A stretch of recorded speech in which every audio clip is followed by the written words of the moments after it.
ನಮಸ್ತೆ ನನ್ನ ಪ್ರಿಯ ವೀಕ್ಷಕರೇ, ನಮ್ಮ ಲಕ್ಷ ಚಾನಲ್ಗೆ ಸ್ವಾಗತ. ವೀಕ್ಷಕರೇ, ಇವತ್ತು ನಾವು ನೋಡ್ತಿರೋವಂಥದ್ದು ನಮ್ಮ ಎಲ್ಲ ವೀಕ್ಷಕರಿಗೂ ಇದು ಒಂದು ಅದ್ಭುತವಾದಂಥ ಒಂದು ಮಂತ್ರ.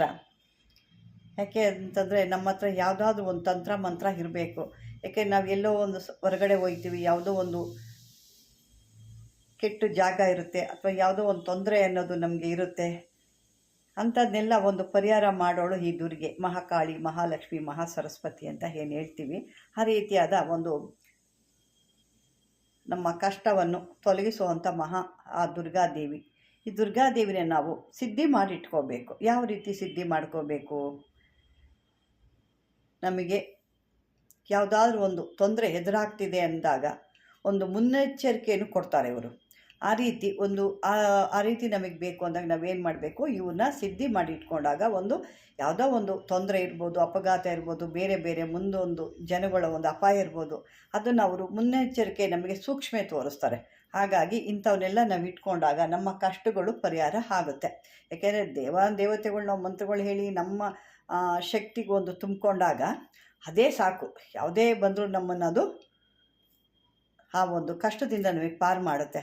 ಅಂಥದ್ರಲ್ಲಿ ಈ ದೇವತೆಗಳ ಒಂದು ಮಂತ್ರಗಳು ನಾವು ಸಿದ್ಧಿ ಮಾಡಿ ಇಟ್ಕೊಂಡಾಗ ಇನ್ನೂ ಅದ್ಭುತವಾದಂಥ ಶಕ್ತಿ ಅಂತ ನಮ್ಮ ದೇಹದಲ್ಲೇ ಇರುತ್ತೆ. ಅದರಿಂದ ಹೋರಾಡುವಂಥ ಶಕ್ತಿ ಇರ್ಬೋದು, ಅದರಿಂದ ಬಚಾವಾಗುವಂಥ ಶಕ್ತಿ ಇರ್ಬೋದು. ಈ ರೀತಿ ಸಾಕಷ್ಟು ಕಾರಣಗಳಿರ್ತವೆ. ಬನ್ನಿ ಇವಾಗ ಅದನ್ನು ಯಾವ ರೀತಿ ಹೆಂಗೆ ಅಂತ ತಿಳ್ಕೊಳ್ಳೋಣ.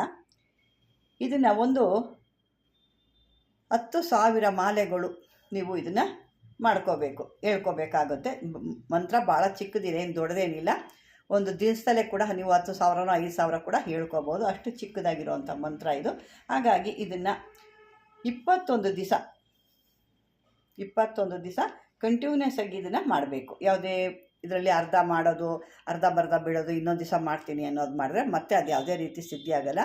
ಮಾಡ್ತೀನಿ ಅಂದಮೇಲೆ ಕಂಟಿನ್ಯೂಸ್ ಆಗಿ ಅದೆಲ್ಲೂ ಕಟ್ ಆಗದಂಗೆ ಕಂಟಿನ್ಯೂಸ್ ಆಗಿ ಮಾಡಬೇಕಾಗುತ್ತೆ. 21 ದಿವಸ ಒಂದು ದೇವ್ರ ಮನೇಲಿ ಕೂತ್ಕೋಬೇಕು, ಅಥವಾ ನಿಮಗಿಷ್ಟವಾದ ಜಾಗ, ಎಲ್ಲಿ ಪ್ರಶಾಂತತೆ ನಿಮಗೆ ಬೇಕು ಅನಿಸುತ್ತೋ, ಎಲ್ಲೂ ಪ್ರಶಾಂತತೆ ನಿಮಗಿದೆ ಅನಿಸುತ್ತೋ ಅಲ್ಲಿ ನೀವು ಕೂತ್ಕೊಂಡು ಅಂದರೆ ನೀವು ಕೂತ್ಕೋಬೇಕಾದ್ರೆ ಒಂದು ಮಣೆನೋ ಅಥವಾ ಕೆಳಗಡೆ ಒಂದು ಬಟ್ಟೆನೋ ಯಾವುದಾದ್ರು ಒಂದು ಹಾಸ್ಕೋಬೇಕಾಗುತ್ತೆ. ಬರೀ ನೆಲದಲ್ಲಿ ಕೂತ್ಕೋಬಾರ್ದು, ಏನಾದರೂ ಹಾಸ್ಕೊಂಡು ಅದ್ರ ಮೇಲೆ ಕೂತ್ಕೊಂಡು ಇದಕ್ಕೆ ಜಪ ಮಾಲೆ ಮಾಡೋದಕ್ಕೆ ರುದ್ರಾಕ್ಷಿ ಆದರೂ ಆಗ್ಬೋದು, ಅಥವಾ ಸ್ಫಟಿಕ ಮಾಲೆ ಆದರೂ ಆಗ್ಬೋದು, ಇಲ್ಲ ಕೆಂಪು ಚಂದನದಿಂದ ತಯಾರು ಮಾಡಿದಂಥ ಮಾಲೆ ಕೂಡ ಆಗ್ಬೋದು. ಇದರಲ್ಲಿ ಯಾವುದಾದ್ರೂ ಇದ್ರೂ ಪರವಾಗಿಲ್ಲ ನಿಮಗೆ. ಇದನ್ನು ಆ ಮಾಲೆಯಿಂದ ಈ ದೇವಿನ ಒಂದು ಮಂತ್ರನ ಹೇಳ್ಕೊಬೇಕು. ಅದು ಭಾಳ ಚಿಕ್ಕ ಮಂತ್ರ ಇದು. ಇದನ್ನು ನೀವು ಸಿದ್ಧಿ ಮಾಡಿ ಇಟ್ಕೊಂಡಾಗ ಈ ಒಂದು ದೇವತೆಗಳು ನಮ್ಮ ಕಷ್ಟಕ್ಕೆ ಸಹಾಯ ಮಾಡೋದು ಅಲ್ಲದೆ ಬೇರೆ ಸರ್ವ ಜನ ಕೂಡ ನಮಗೆ ವಶ ಆಗ್ತಾರೆ.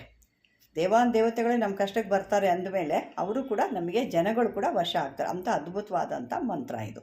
ಇದನ್ನು ನೋಡ್ಕೊಳ್ಳಿ. ಇದು ಭಾಳ ಚಿಕ್ಕ ಮಂತ್ರ. ಇದನ್ನು ಹೇಳ್ತೀನಿ, ಈಗ ಕೇಳಿಸ್ಕೊಳ್ಳಿ. ಓಂ ಧುಮ್ ದುರ್ಗಾಯೇ ನಮಃ. ಇಷ್ಟೇ ಈ ಮಂತ್ರ. ನೋಡಿ, ಭಾಳ ದೊಡ್ಡದಿಲ್ಲ, ಭಾಳ ಚಿಕ್ಕದು. ಎಂಥವ್ರು ಕೂಡ ಮಾಡ್ಬೋದು ಇದನ್ನು. ಚಿಕ್ಕ ಮಕ್ಕಳಿಂದ ಹಿಡಿದು ಅಂದರೆ ಒಂದು ಅವ್ರಿಗೆ ಏನೋ ಕಷ್ಟ ಅಂತ ಬಂದಾಗ ಅವರಿಂದ ಹಿಡಿದು ದೊಡ್ಡವ್ರ ತನಕ ಕೂಡ ಇದನ್ನು ಹೇಳ್ಕೊಬೋದು. ಇದು ಹೇಳ್ಕೊಳ್ತಾ ಇದ್ದಾಗ ನಮ್ಮ ರಕ್ಷಣೆ ನಾವೇ ಮಾಡ್ಕೊಳ್ಳೋಷ್ಟು ಅದ್ಭುತವಾಗಿ ಕೆಲಸ ಆಗುತ್ತೆ. ಆ ಮಹಾತಾಯಿ ಯಾವತ್ತೂ ನಮ್ಮ ಬೆನ್ನಿಂದೆ ಇರ್ತಾಳೆ. ಹಾಗಾಗಿ ಮತ್ತೆ ಸರ್ವ ಜನಗಳು ಕೂಡ ಈ ಮಂತ್ರದಿಂದ ವಶ ಆಗ್ತಾರೆ. ಓಂ ಧುಮ್ ದುರ್ಗಾಯೇ ನಮಃ. ಈ ಮಂತ್ರನ ನೀವು ಇಲ್ಲ ಒಂದು ದಿವಸಕ್ಕೆ 10,000 ಹೇಳ್ತೀರಾ ಅಥವಾ 21 ದಿವಸದಲ್ಲಿ ಹೇಳ್ತೀರಾ, ಅದು ನಿಮಗೆ ಸೇರಿದ್ದು. ಇನ್ನೂ ಹೆಚ್ಚಿಗೆ ಮಾಡಿಕೊಂಡ್ರೆ ಇನ್ನೂ ಅದ್ಭುತವಾಗಿ ಕೆಲಸ ಮಾಡುತ್ತೆ. ದಿನದಲ್ಲಿ 10,000 ಮಾಡ್ಬೋದು, 5,000 ಮಾಡ್ಬೋದು. ನಿಮಗೆ ಶಕ್ತಾನುಸಾರವಾಗಿ ಕೂಡ ಮಾಡ್ಕೋಬೋದು. ಇದು ಇನ್ನೂ 1 ಲಕ್ಷ 2 ಲಕ್ಷ ಹೇಳ್ಕೊಂಡ್ರೆ ಇನ್ನೂ ಭಾಳ ಅದ್ಭುತವಾಗಿ ಕೆಲಸ ಮಾಡುತ್ತೆ. ಯಾಕೆ ಅಂತಂದರೆ ನಮ್ಮ ನಾವು ಸಾಕಷ್ಟು ಹೊರಗಡೆ ಹೋಗ್ತೀವಿ.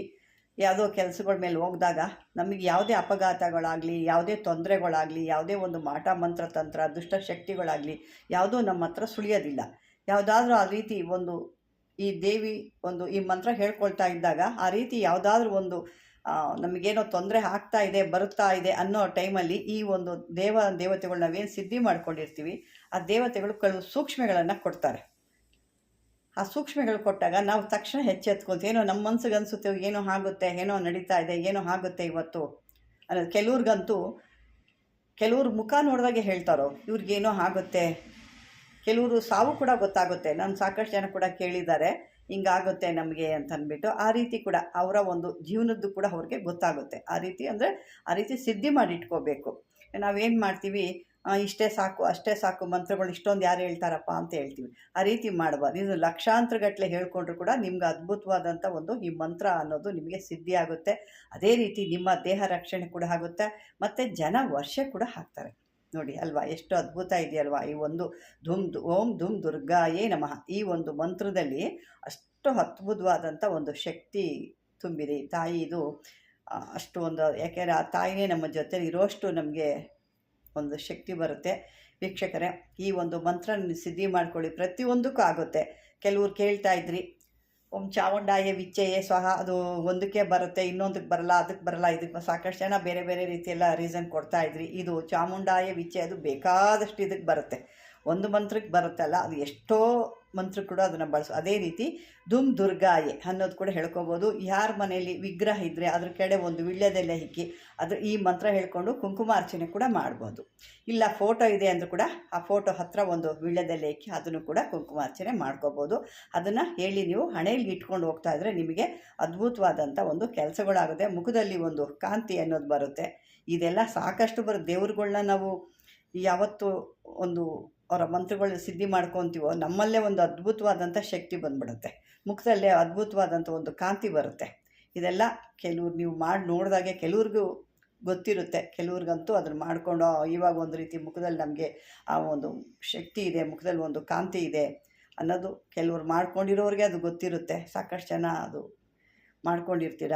ಹಾಗಾಗಿ ಈ ಒಂದು ಹುಟ್ಟುದಾದರೂ ಭಾಳ ಅದ್ಭುತವಾಗಿ ಶಕ್ತಿ, ಆ ಶಕ್ತಿ ದೇವಿ ನಿಮ್ಮಲ್ಲೇ ಶಕ್ತಿಯಾಗಿರಲಿ ಅನ್ನೋ ಉದ್ದೇಶಕ್ಕೆ ಈ ಒಂದು ವಿಡಿಯೋ ನಿಮಗೆ ಕೊಡ್ತಾ ಇದ್ದೀನಿ ಅಂತ ಹೇಳ್ತಾ ವೀಕ್ಷಕರೇ,